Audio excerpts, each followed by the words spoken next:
Parker's Kitchen, we go big, like our huge, crunchy, juicy, never frozen chicken tenders with an extra large serving of Parker's signature sauce at Parker's Kitchen. Live from Augusta, breaking news. Breaking news from overnight, we now know the victim killed in a shooting at Riverfront Drive and Prep Phillips Drive in Augusta. The Richmond County coroner says 26-year-old Zyshawn Franklin was pronounced dead after being shot at least once. Deputies say that a large unpermitted gathering resulted in a shooting yesterday evening near the Augusta Boathouse. Officials also say 2 others were taken to the hospital for gunshot wounds. We're still working to learn the extent of their injuries and more about this case. Well, a cool start here on a Monday morning. The skies are clear. Another beautiful setup here for today, looking off to that eastern sky. Right at about half hour, we'll see that sun coming up here, maybe about 6:36 or so. Riverwatch Parkway, nice and clear on the ground here. 52, getting started on the cool side. A lot of our temperatures anywhere between 48 to 50 degrees. All right, thanks, Tim. Today is the funeral for Deputy Brandon Sykes after he was killed during a traffic stop. There's going to be a procession from the funeral home to the Columbia County Performing Arts Center. Starting at 11, Washington Road between Davis Road and Ronald Reagan Drive will be closed until noon. Here's that route there, beginning at the Petite Funeral Home at 11:20. The procession will drive on Washington Road to Ronald Reagan Drive, Evans Town Center Boulevard, and then Main Street before ending at the Performing Arts Center. The Sheriff's Office says you can line the roads of the route to watch that procession and pay your respects. The Reverend John Kenny will officiate the funeral beginning at noon. You can watch the full procession and service on our website and our Wrdw app, as well as right here on the air. Deputy Sykes served at Augusta Prep for 2 years, creating a bond with students and staff. School leaders say that his absence is being felt by everyone there. They're still looking for ways to honor Deputy Sykes. The headmaster says that Sykes was never seen without a smile on his face and made the students feel safe. It was a really heartwarming smile. And I think he most enjoyed going to our lower school hallway and feeling the joy of the little kids from 2-year-olds all the way up to, 4th grade. They just loved seeing him and the joy that he brought and the humor he brought. Such a caring soul. Last Friday, the school flew the flag at half-staff, and the upper school chorus sang a song near his memorial. A local shop found its own special way to honor Deputies Sykes and White, creating these big Lego-like figures. The creator, Chris Daniel, is also gifting one to the family of Deputy Sykes, inscribed with the word Dad. Selling these at the Evans Market over the weekend, Daniel says he sold out in about 10 minutes. If you weren't able to get one of your own, you have until this Friday to order one. Just head to Daniel Design's Facebook page. We have a link to that on our website and WRDW app. Just search figurines. All the proceeds will go to the families of both Deputies Sykes and White. And you can continue to support Deputy Gavin White this week. The Burke County Sheriff's Office is partnering with Shepherd Community Blood Center on Wednesday for a blood drive. This comes after the Blood Center held a blood drive last week to raise money for White's family. They raised more than $8,000. White was released from the hospital last week after being injured in that deadly shooting a little more than a week ago. After Deputy Sykes was killed and White injured, one law enforcement group is stepping up to help our first responders. The Shield Club of Greater Augusta offers any kind of support to all first responders. Recently, the club donated $22,000 to the Richmond County Sheriff's Office so deputies could buy 2 canines. The club says it's about making sure we know how important it is to help those who take care of our emergencies. Keep in mind, there are other organizations that do great work as well. You got Valor Station, which is new, and I'm proud to say that the Shield Club helped the Valor Station get started. That's something else that we've done, and it's what we do. It's a passion. The president says the club gave a recommendation for the families of Sykes and White so they have another resource to rely on during this time. Time now 6:04. A heads up for drivers. Overnight closures start tonight on Bobby Jones Expressway for resurfacing.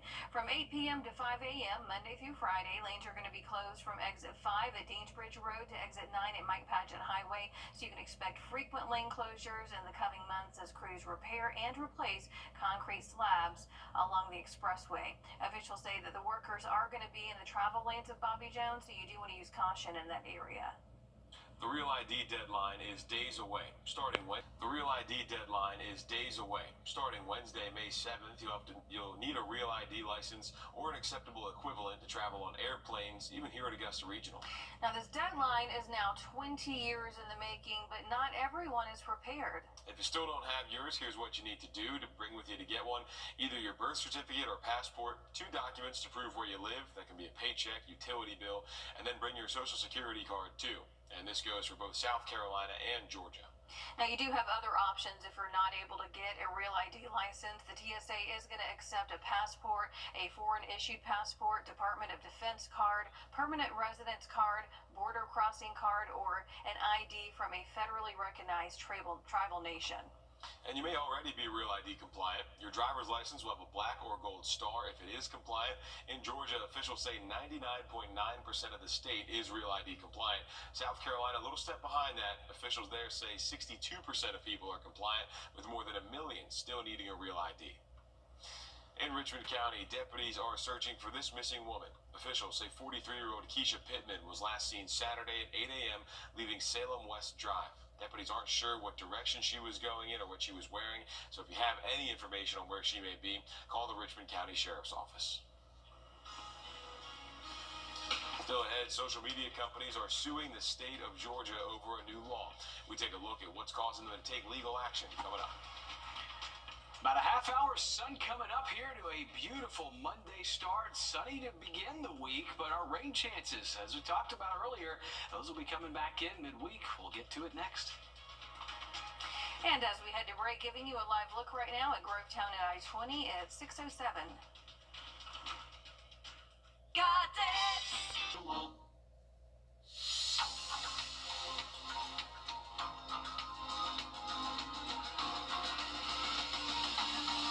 What's with all the goats? Oh, don't worry. You're getting one too. But why goats? Goat. Georgia's outstanding attorney team? After you've been injured in a car crash, call George Sink Injury Lawyers and get the GOAT on your side. Hurt? Call all 9s now. First Alert Radar, powered by Jim Hudson Automotive Group. And Sunday at 6:13. All right, thanks, Tim. Later this morning, changes could be coming to Georgia State Police's pursuit policies. Atlanta leaders will vote on restricting pursuits in the city, requiring supervisor approval for pursuits and limiting them to only violent felonies. They will also call on Atlanta's police to review its policies for assisting GSP. This comes after a 19-year-old was killed while GSP officers were chasing a suspect. Officials say an officer ran a red light and hit the teenager in their car. A group representing social media companies like Facebook is now suing Georgia. It's over a new law set to take effect in July requiring parental consent for young kids on social media. State House reporter Abby Casoris talks with parents on both sides. We were hearing Governor Kemp sign the bill into law requiring the social media companies confirm the age of their users and restrict access for children under the age of 16. Advocates say that something has to be done to protect kids from the dangers of social media, while naysayers say it's a gross overreach of government power. Ashley King says with a 9-year-old, a 1-year-old, and one on the way, she worries about social media, the bullies and predators that prowl on the sites. An advisory note from the U.S. Surgeon General warns although there are some benefits, social media use presents a profound risk of harm for kids. It's still a cruel world out there, though. 95% of teens 13 to 17 report using a social media platform, with more than a third saying they use social media almost constantly. Although age 13 is the required minimum age for most social media sites, nearly 40% of 8 to 12-year-olds use social media. Mom and grandmother Brenda Phillips says it shouldn't be up to lawmakers to pass limits. She says parents need to parent. Of the fast, everything is just, push a button, everything is online, everything is different. Industry group NetChoice represents companies like Facebook and YouTube. They filed a lawsuit to overturn portions of the law, claiming it violates free speech and the rights of the companies themselves. Attorney General Chris Carr releasing us this statement, saying it's a shame that the industry would rather file a lawsuit than partner with us to protect children from online predators. Richard Griffiths with the Georgia First Amendment Foundation says Georgia is now the 8th state facing a legal challenge. It's going to cost the state critical taxpayer dollars, defending a bill he warned was problematic from the start. these legislatures were trying to do the right thing. They went around about it the wrong way. Parents should be the one empowered to look after their kids and make sure that they're safe online.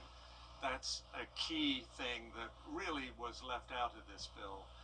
What this bill does is gather information on children and put it in the hands of big corporations. The law would impose fines of up to $2,500 for those companies that don't confirm the age of their users here in Georgia. In Atlanta, I'm Abby Kasouris. We have an update to breaking news we first brought you at the top of the show. Richmond County deputies are looking for this man on your screen for questioning in connection to that deadly shooting on Riverfront Drive last night. Deputies say 23-year-old Wendarius Harris is known to frequent East Boundary and Batesburg, South Carolina. So if you have any information about him or that case, call the Richmond County Sheriff's Office. A federal judge extended the protection of international student visas just before. The Wilson family has been heating and cooling homes since 1954. Technology has changed, but the work ethic and customer service remain the same. Turn to the experts at D&M Heating and Air, your Carrier factory authorized dealer.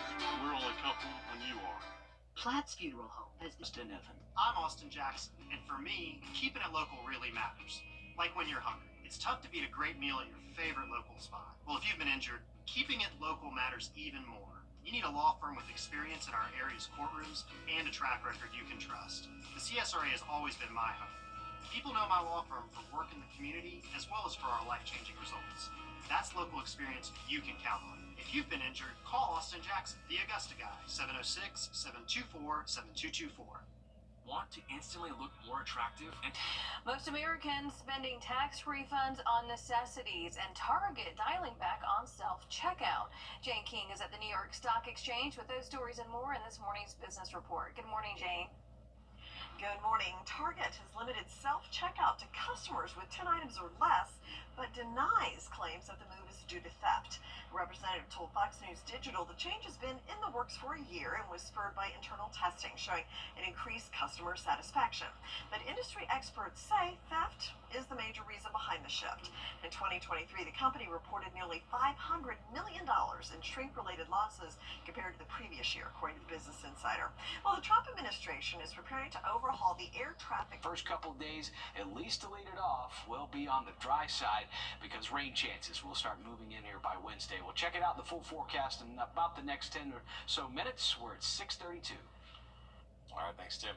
Coming up at noon today, the funeral for Deputy Brandon Sykes. Sykes was killed a little more than a week ago during a traffic stop on I-20. Starting at 11 a.m., Washington Road between Davis Road and Ronald Reagan Drive is going to be closed to all traffic until noon. And here's that route on your screen. The procession will begin at the Petite Funeral Home at 11:20.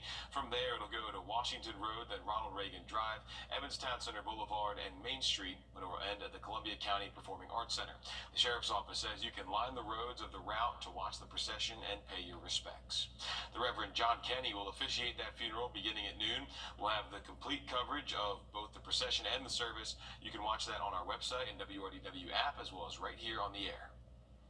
A local vendor is honoring Deputy Sykes and White in his own way. These big Lego-inspired figures you see here are meant to honor the deputies and all first responders. The creator, Chris Daniel, is also gifting one to the family of Deputy Sykes, inscribed with the word Dad. You know, these families are hurting. They lost someone. Their other husband or son or brother is injured, you know, and you have to look past and be like, they need help. And when people need help, you try and help. Now, if you weren't able to get one of your own, you do have until this Friday to order one. Just head to Daniel's Designs Facebook page, and we do have a link on our website. Just search figurines, and all proceeds will go to the families of both Sykes and White. While the whole community is getting ready to honor Deputy Sykes, Augusta Prep has continued to celebrate him and his work there. He was a deputy at the school since 2023, and students say you can always find him with a smile on his face. After wearing blue last Wednesday, they continued to remember him outside the school building. Being outside mattered. He loved being outside. He would walk through campus and often be seen with his smile, and so it was important again to be outside together. And we sang a song in a celebration of life. and that really lifted our spirits. And then the officers, actually, the sheriff's department officers who are part of our rotation, some of them showed up, and it was a moment of just coming together and giving comfort to one another. The school flew the flag at half-staff with the upper school chorus and third-grade students singing a Latin song in his honor. You can continue to support Deputy Gavin White's recovery this week. The Burke County Sheriff's Office is partnering with Shepherd Community Blood Center on Wednesday for a blood drive. This follows another blood drive Shepherd hosted last week, which raised more than $8,000 from more than 400 donors. White was released from the hospital late last week after being shot in the face in that deadly shooting a little more than a week ago. When emergencies happen, our first responders are the ones to answer the call. And when they need help, groups like the Shield Club step up for them. The Shield Club of Greater Augusta helps first responders and law enforcement in times of need with whatever they need. We try to be proactive. Like if we see a need, like a sheriff's department may need a K9 unit, and they reach out to us, we'll help them purchase K9 units. We've done that for several departments. We might also help purchase Kevlar vests for the deputies if there's a shortage, or cameras, or radios. The Shield Club says they're going to financially help the families of Sykes and White. He adds they aren't the only organization helping first responders. Valor Station is another resource that was also helped by the Shield Club to get started. To Richmond County, where Sheriff Eugene Brantley is working to connect law enforcement to the community. You can see he held a barbecue Saturday afternoon. People came out to enjoy good food, meet and talk with the sheriff, and also do a little dancing right there at Diamond Lakes Pavilion. Well, this is one of the community events that gives the community an opportunity to meet and greet a lot of the people who work like behind the scenes and the ones that are out on road patrol that they may not necessarily get an opportunity to speak to and talk to on a regular basis, you know. He says this is just one event to help strengthen the bond between the community and law enforcement. So if you missed it, he says more events are being planned for the future. 6:36 now, a heads up for drivers this week. Overnight closures will start tonight on the Bobby Jones Expressway. They'll go from 8 p.m. to 5 a.m. Monday through Friday. Lanes will be closed from exit 5 at Deansbridge Road to exit 9 at Mike Paget Highway for a resurfacing project. Officials say to expect frequent lane closures and delays in the coming months as crews repair and replace concrete slabs along the road. Officials say the workers will be in the travel lanes of 520. Another SWAT standoff in the CSRA ended with an arrest, this time in Aiken County. Aiken County deputies and SWAT used tear gas to get the suspect, Matthew Hardy, out of a barricaded home on Sarah Street. Deputies say that an incident Friday morning started the situation, with negotiations lasting about 2 hours before that tear gas was used. SWAT was able to arrest Hardy without incident. He's charged with disorderly conduct, malicious injury of a tree or house, larceny, and more. Now, this is the fourth SWAT standoff in the CSRA in less than 2 weeks after 3 previous ones took place in Richmond County. Water safety lessons are coming back to the CSRA. We're going to take a look at what local foundation is working to protect your kids this summer right after the break. The sun is on the rise. Monday morning cool down once again with 40s and 50s out the door. We'll talk our rain chances. That's coming back midweek next. And as we head to break, giving you a live look at the Calhoun Expressway at 6:37. You were just doing your job. Welcome back. Taking a look at our dog walk forecast. Meet Louie with Happy that Louie. big smile and cute ears too. Shaggy ears. Yeah, good day to be outside here. A little early. Tim, what do you think? Nice, cool sport earlier. Louie right now, yeah, together. Perfect setup here. Sun is rising as we speak. Today and tomorrow, really nice sunny days. Yeah, the cool mornings, you can feel it outside. Temperatures are falling in places in the upper 40s. We have a nice warm outlook, though, for today. Should be right at around the near 80 mark. The rain chances, low 60s. But the rain chances don't disappear for the entire week, 40 to 50% all the way through the weekend. And this weekend's outlook, not all that warm. Middle 70s, 643. The Izzy Scott Foundation and the Salvation Army Croc Center are partnering once again to host the second annual Splash Summit. Registration is open and parents can sign their kids up for water safety sessions. Here's Anna Halliburton has more on how the Izzy Scott Foundation is finding solutions in providing a safe space for kids to learn how to swim. The Izzy Scott Foundation, alongside the Croc Center, are gearing up for what's sure to be another successful Splash Summit. We lighten the energy a lot. We have DJs we'll have here, some nice upbeat music. We'll have face painting. We'll have superheroes. And while it's a fun time for kids, it's also an opportunity for them to take a safety around water class. The day of the event, we'll have our safety around water program, and that'll educate kids on what to do when they're around water. But when you actually come to the event, you'll have an opportunity to sign up for swim lessons. Now, last year, our first annual Splash Summit, we were actually able to get 115 kids through the program. This year, we aim to do over 300. The foundation is named after Izzy Scott, a 4-year-old boy who drowned during private swim lessons in 2022. His family has since made it their mission to raise funds to support local swim lessons, giving families a safe place to go. Around the time when we were looking for swim lessons for Israel, we were calling in December and was getting on waiting lists for summer swim lessons, and that was an issue, right? One of the reasons why we're doing everything that we can to expand that in this area, and hopefully we can expand to other areas and expand those areas as well. Parents will have the opportunity to sign their child up for swim lessons through the foundation at one of 5 different locations across the CSRA, including the Croc. It's such a beautiful way to give back to the community, especially with an organization like the Izzy Scott Foundation that dealt with such a tragedy, and we're able to make something so beautiful from that. And so we're really honored to be working with them. It's a fun event with an important message. Israel, just like every other child, loves to play around water, and the best thing that you can do for your child is put them in swim lessons so that when they are playing around water, they can do it safely. And the Izzy Scott Foundation is partnering with the Croc Center, the Augusta Aquatic Center, Burke County Family Y, and the Henry Brigham and Bernie Ward Community Centers to offer swim lessons. Their goal is to get more than 300 kids through swim lessons this year. The foundation is also making a difference through Izzy's Law legislation passed that requires guidelines for private swim lessons and instructors. The Splash Summit is free, but you do have to register because space is limited. That's taking place this Saturday, May 10th at the Croc Center from 9 to 1. If you'd like to register or donate to the foundation, we have their information on our website, wrdw.com.